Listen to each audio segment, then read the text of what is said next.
নমস্কার বন্ধুরা, আশা করি প্রত্যেকেই ভালো আছেন। আমিও ভালো আছি। আজকে আমি একটা আবার চিংড়ি মাছের রেসিপি নিয়ে হাজির হয়েছি।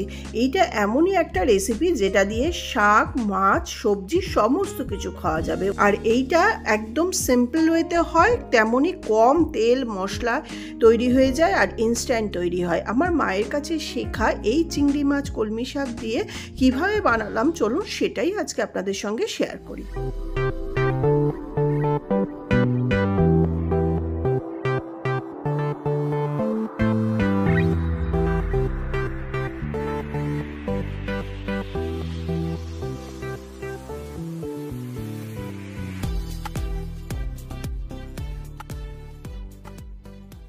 নমস্কার বন্ধুরা, রসে বসে বাঙালিয়ানাতে আমি সুজাতা সবাইকে জানাই সুস্বাগতম।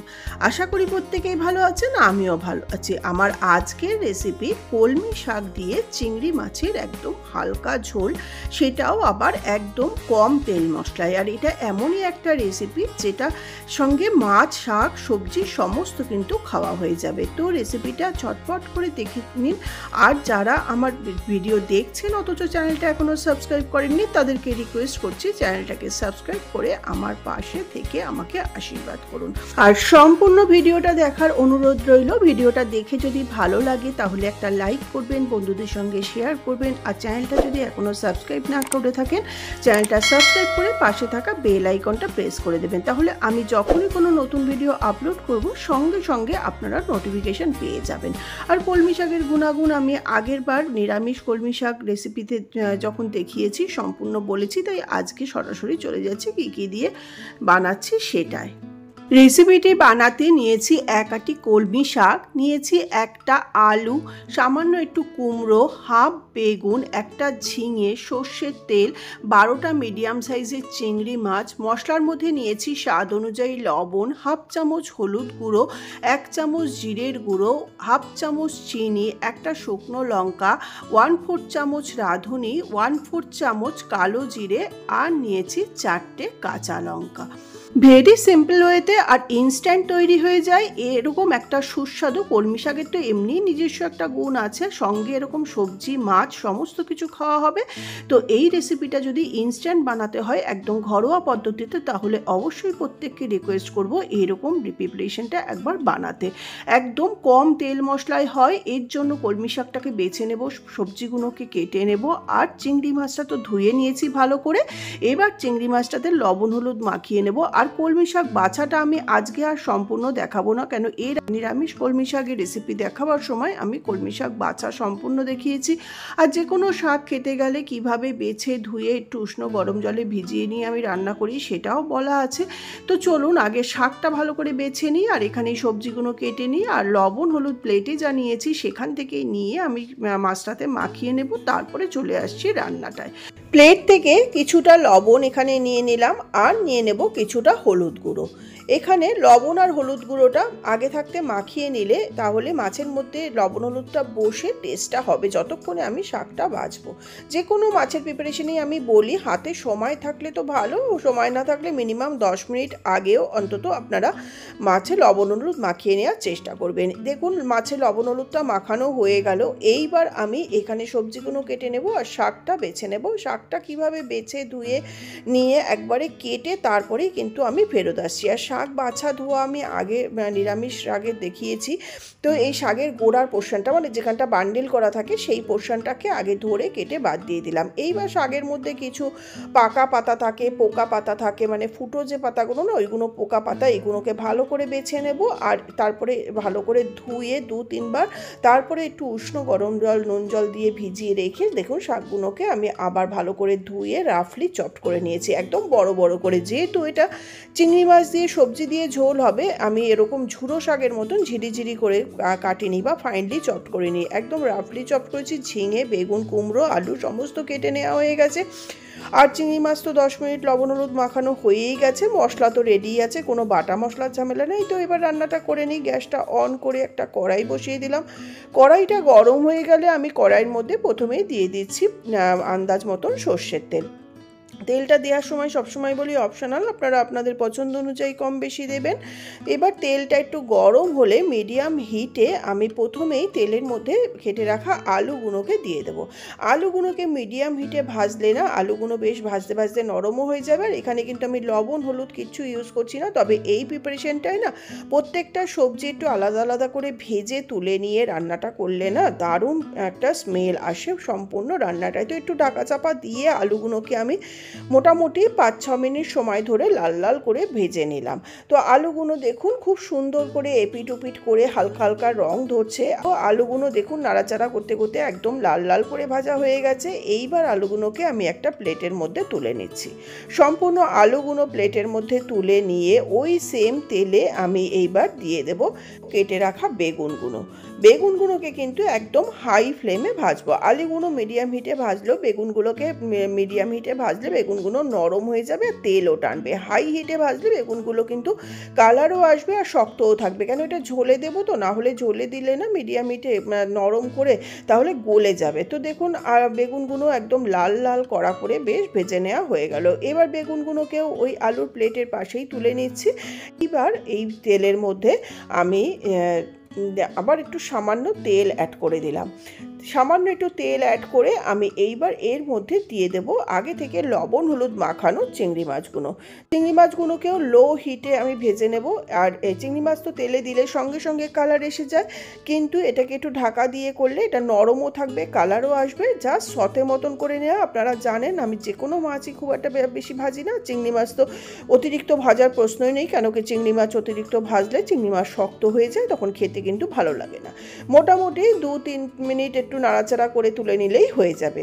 চিংড়ি মাছগুলো আমার 3-4 মিনিট নাড়াচাড়া করে নিয়ে ভেজে নেওয়া হয়ে গেল। এবার চিংড়ি মাছগুলোকেও আমি একটা প্লেটের মধ্যে তুলে নিচ্ছি। আলু বেগুন ভেজেছি সেই প্লেটের সাইডেই কিন্তু চিংড়ি মাছগুলোকে তুলে নিলাম। এইবার কাছে নিয়ে দেখাচ্ছি, দেখুন কালারও এসছে অথচ কিন্তু একদম নরমও আছে। এইবার আমার আরেকটু মনে হলো যে তেলের দরকার, তো এইবার কড়াইয়ের মধ্যে আবার সামান্য 1-1.5 চামচ মতন তেল দিয়ে দিলাম। এবার এই তেলটা যেহেতু হিট ছিল কড়াইটা, তেলটা কিন্তু হতে বেশি সময় লাগবে না। এইবার এই তেলের মধ্যে আমি গ্যাসের ফ্লেমটা মিডিয়ামে করে প্রথমেই দিয়ে দেবো যে কালো জিরেটা নিয়েছি 1/2 চামচ, সেই কালো জিরেটা প্রথমে তেলের মধ্যে দিয়ে দিলাম। তারপরে যে রাঁধুনিটা নিয়েছি 1/2 চামচ একই পরিমাণে নিয়েছি, সেই রাঁধুনিটা দিয়ে দিচ্ছি। রাঁধুনি আর কালো জিরে দুটো একসঙ্গে ভাজার পরে না যে সুন্দর একটা অ্যারোমা বেরোয়, এই স্মেলটা কিন্তু অসাধারণ লাগে। তারপরে যে একটা শুকনো লঙ্কা নিয়েছি সেইটা আমি 2 ফালি করে দিয়ে দিলাম। শুকনো লঙ্কা কিন্তু কোনো সময় গোটা দেবেন না, তাহলে তেলের মধ্যে ছিটবে, তো গায়েও ছিটতে পারে। এরপর এইটা সুন্দর ভাজা হলে এর মধ্যে দিয়ে দিচ্ছি ডুমো ডুমো করে কেটে রাখা কুমড়ো যতটা নিয়েছি সম্পূর্ণ কুমড়োটাকে তেলের মধ্যে দিয়ে এবার মিনিট 2-3 কুমড়োটারও একটু কালার আসা পর্যন্ত ভেজে নেব। কুমড়োগুলো যেহেতু ছোট ছোট করে কেটে রাখা আছে খুব তাড়াতাড়ি কিন্তু ভাজা হয়ে যাবে, তবে গ্যাসের ফ্লেমটা কিন্তু এটা মিডিয়ামে আছে, তাতে করে কুমড়োটার কালারও হবে আবার একটু নরমও হয়ে যাবে। কুমড়োটা যখন একটু ঢাকা চাপা দিয়ে দিচ্ছি তাতে কি নরম হবে। এইবার আমি মিনিট 2 পরে আবার ঢাকনাটা খুলে নিচ্ছি। একটা সাইড সুন্দর কুমড়োর রং ধরেছে, আবারও একটুখানি আমি উল্টে পাল্টে দিচ্ছি। দুটো সাইড ভালো করে কুমড়োর রং এসে গেলে এইবার আমি আর কিন্তু সবজি কিছু তুলব না। কুমড়োটা যখন সুন্দর করে নরমও হয়ে গেছে আর ভাজাও হয়ে গেছে, বেশ রঙও ধরছে, সেই সময় আমি এর মধ্যে দিয়ে দেব যে ঝিঙেটা রেখেছি, সেই কেটে রাখা ঝিঙে আমি এখানে একটাই নিয়েছি, কেন কি ঝিঙের থেকে প্রচুর জল বেরোয়। আর পটল থাকলে আপনারা দিতে পারেন, আমার কাছে পটল অ্যাভেলেবেল ছিল না। ঝিঙে কুমড়ো এবার আমি একটুখানি নাড়াচাড়া করে নেব। আর এইটাতে না ঝিঙে না থাকলেও চলে, কুমড়ো আলু বেগুন দিয়েও কিন্তু এই কলমি শাক চিংড়ি মাছ দিয়ে দারুণ হয়। তো কুমড়োর সঙ্গে ঝিঙেটাকেও একটুখানি ভালো করে নাড়াচাড়া করে নিলাম। এইবার প্লেটে যে সামান্য মশলা রেখেছি লবণ হলুদ জিরে কাঁচা লঙ্কা, সেই মশলাগুলোকে এক এক করে দিয়ে দিলাম। দিয়ে দিচ্ছি স্বাদ অনুযায়ী লবণ হলুদ গুঁড়ো জিরের গুঁড়ো, আর যে কাঁচা লঙ্কা 4টে নিয়েছি এটা 2 ফালি করে দিয়ে দিচ্ছি। আপনারা বেশি ঝাল খেতে চাইলে কুচিয়েও দিতে পারেন।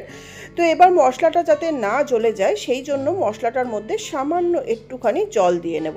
জলটা দিয়ে বাকি মশলা, মানে মশলা তো কিছুই নেই, জিরে লবণ হলুদ গুঁড়ো এইটাকে কুমড়ো ও ঝিঙের সাথে ভালো করে একটুখানি নাড়াচাড়া করে মিশিয়ে নিলাম। এইবার এর মধ্যে দিয়ে দিচ্ছি ভেজে রাখা আলুগুলোকে সম্পূর্ণ দিয়ে দিচ্ছি, কিন্তু বেগুনটা কিন্তু এখন দেব না, বেগুনটা পরে দেব। কখন দিচ্ছি সেজন্য দেখতে থাকুন পুরো ভিডিওটা। আলুটাকেও দেখুন কুমড়ো ঝিঙের সাথে ভালো করে নাড়াচাড়া করে এবার ভেজে রাখা চিংড়ি মাছগুলোকে এর মধ্যে অ্যাড করে দিলাম। চিংড়ি মাছটা দিয়ে দিলাম, দেখুন বেগুনটা সাইডে আছে। ভাজা চিংড়ি মাছগুলোকে দিয়ে এবার সবজি ও মশলার সঙ্গে আবারও একটু ভালো করে নাড়াচাড়া করে মিশিয়ে নিচ্ছি। এইবার আমি এর মধ্যে দিয়ে দেব আগে থেকে বেছে ধুয়ে কেটে রাখা কলমি শাকগুলো। সম্পূর্ণ কলমি শাকটা এবার দিয়ে তারপরে সবজির সঙ্গে মাছের সঙ্গে কলমি শাকটাকেও কিন্তু একটু ভালো করে মিশিয়ে নেব।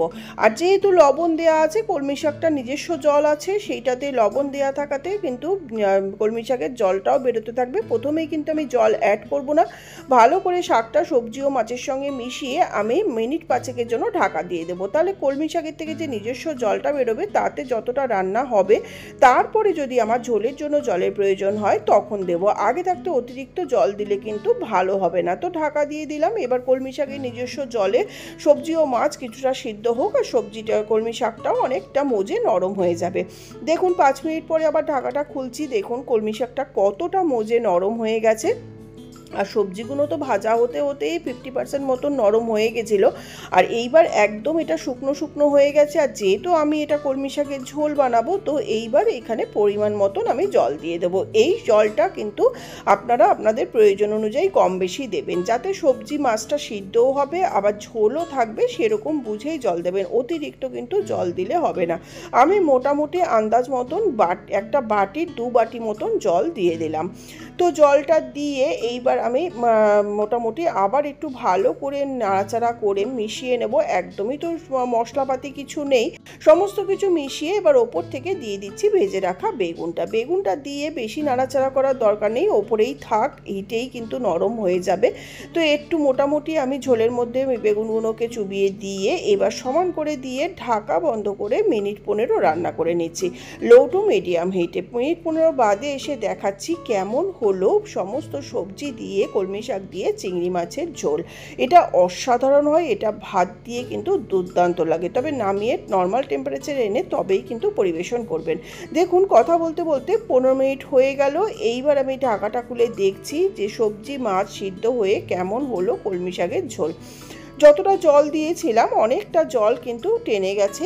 এইবার আমি এটাকে নাড়াচাড়া করে সমান করে এই যে চিনিটা রেখেছিলাম সেই চিনিটা একটু দিতেই হয়, তাহলে টেস্টের ব্যালেন্সটা ভালো হয়ে রান্নাটা ভালো স্বাদের হয়। আর যদি কেউ চিনি না দিতে চান তাহলে এটা স্কিপ করবেন, তবে মিষ্টিটা দিলে একটু কিন্তু টেস্টটা ভালোই হয়। আর শাকে কিন্তু একটুখানি মিষ্টি ঝাল নুন সমান হলে খেতে ভালো লাগে। তো চিনিটা দিয়ে একটু শাক মাছের সঙ্গে ভালো করে মিশিয়ে নিলাম। এইবার আমি গ্যাসের ফ্লেমটাকে হাই করে একটু ফুটিয়ে নেব। আর লবণ মিষ্টিটাও এই সময় আমি চেক করে নেব। লবণ মিষ্টিটা চেক করে এটা নামিয়ে নিলেই হয়ে যাবে একদম কলমি শাক দিয়ে সবজি দিয়ে চিংড়ি মাছের ঝোল। আর একটা জিনিস আমি সবসময় ইনগ্রেডিয়েন্ট দেখানোর সময় ভুলে যাই, আসলে এটা সর্বশেষেই মাও দিতেন, সেটাই আমিও দেই। আপনারা চাইলে এটা দেবেন, না হলে অবশ্যই স্কিপ করবেন। সেটা হলো আটার গুঁড়ো। এখানে আটার গুঁড়ো বা কর্নফ্লাওয়ার বা যে কোনো কিছুই দিতে পারেন এই ঝোলের কনসিস্টেন্সিটা একটু বাড়াবার জন্য বা ঘনত্বর জন্য। এটা না দিলেও হয়, তো আমি মাকে যেহেতু দেখতাম সেই জন্য আমি 1 চামচ ছোটো চামচে দিয়ে দিলাম আটার গুঁড়োটাকে দিয়ে এইবার এটাতে জলও কাটবে না, আর এটা ঝোলের একটু ঘনত্বটাও ভালো থাকবে। তো আটার গুঁড়োটা দিয়ে একটু নাড়াচাড়া করে মিশিয়ে নেব। ভালো করে মিশিয়ে নামিয়ে নিলেই হয়ে যাবে কলমি শাক দিয়ে চিংড়ি মাছ সবজির একটা সুস্বাদু ঝোল।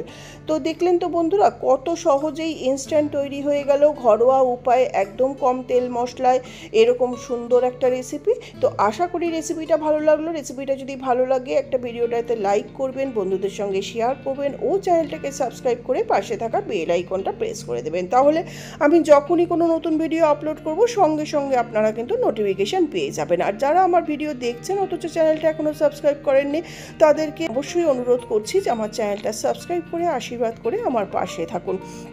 তো আজকের মতন ভিডিওটা এই পর্যন্তই। নমস্কার, ধন্যবাদ। আবার আসবো নতুন কোনো ভিডিও নিয়ে। আমি রসে বসে বাঙালিয়ানা সুজাতা। তো এইবার সবজিটাকে তো নামিয়ে নিতে হবে। তো এরকম একটা পাত্র নিয়ে নিলাম যাতে তাড়াতাড়ি করে এটা একটা নর্মাল টেম্পারেচারে এসে যায়। এটা গরম গরম খেতে কিন্তু খুব একটা স্বাদ হবে না, যেহেতু শাকের প্রিপারেশন। তো একটু নর্মাল টেম্পারেচারে আনলে সবজিটা খেতে কিন্তু দারুণ হবে। তো আমি এইভাবে সমস্ত মাছ শাক দিয়ে সবজিটা সুন্দর করে এই পাত্রে শিফট করে নিচ্ছি। তো আশা করি আজকের মতন রেসিপিটা ভালো লাগলো। আবার আসবো নতুন কোনো ভিডিও নিয়ে নতুনভাবে। তো নমস্কার, ধন্যবাদ। সবাই ভালো থাকবেন, সুস্থ থাকবেন, দেখতে থাকবেন আমার এরকম ভিডিও। রান্নার ভিডিও তো থাকবেই, এছাড়া পুজো পাঠ, কোথাও ঘুরতে গেলে সমস্ত ভিডিওই থাকবে। রোজ দিন তো বন্ধুরা কোনো একটা রান্না করে সেইটা পরিবেশন করেই আমি ভিডিওটা শেষ করে দিই। তো অনেক দিন বাদে আজকে ইচ্ছে হলো যে আমি একটা থালি, যে আমি দুপুরের লাঞ্চটা করছি সেই থালিটা আপনাদের সঙ্গে শেয়ার করি। তো এখানে নিয়ে নিয়েছি কলমি শাক, তো চিংড়ি মাছ দিয়ে যেটা বানিয়েছি সেটা, কয়েকটা চিংড়ি মাছ ভাজা করেছি। তো একটা প্লেটের মধ্যে, যেটা একদমই খাওয়া উচিত নয় সেটাই প্রথমে নিলাম সামান্য একটু লবণ, তারপরে দিয়ে দিলাম এখানে কাগজি লেবু, দিয়ে দিচ্ছি 1 গ্লাস জল। এরপরে আমি একটা বাটিতে ভাত নিয়ে নিলাম, সেই ভাতটা এখানে দিয়ে দিলাম। এটা দেখতে সুন্দর লাগে, আপনারা এমনিও দিতে পারেন। আর একটা জিনিস, সেটা হলো ওল ভাজা। একদম এই ওল ভাজার রেসিপি কিন্তু আমার দেয়া আছে, সিদ্ধ না করে, অথচ সফট ওল ভাজা, একদম নরম তুলতুলে অথচ মচমচে কীরকম হয় সেটাও আপনারা দেখে নিতে পারেন। তারপরে যে চিংড়ি মাছটা ভাজা করেছিলাম সেই চিংড়ি মাছ দিয়ে দিলাম। আর এখানে বানিয়ে নিয়েছি এখন যে নতুন বর্ষাকালে চালতা উঠেছে সেই চালতা দিয়ে, মটর ডাল দিয়ে টক ডাল। এটা মুখের স্বাদ তো ফেরাই, অসাধারণ লাগে। আর সবশেষে দিয়ে দিচ্ছি যে আজকের প্রিপারেশনটা তৈরি করেছি চিংড়ি মাছ কলমি শাক সবজি দিয়ে যে ঝোল। যদিও শুধু চিংড়ি মাছ কলমি শাক দিয়েই খাওয়া হয়ে যায়, কিন্তু এই আইটেমগুলো বানিয়েছি তাই পরিবেশন করে দিলাম। ওপরে একটা দিয়ে দিলাম কাঁচা লঙ্কা। তো কেমন লাগলো আমার এই আজকের লাঞ্চ থালি সাজানো? তো যদি ভালো লাগে তাহলে অবশ্যই আমাকে কমেন্টস করে জানাবেন। তো আর এই যেই রান্নাটা করেছি সেটা তো অবশ্যই আমাকে একবার দেখাতে হয়। তো আজকের মতন এই পর্যন্তই। নমস্কার, ধন্যবাদ।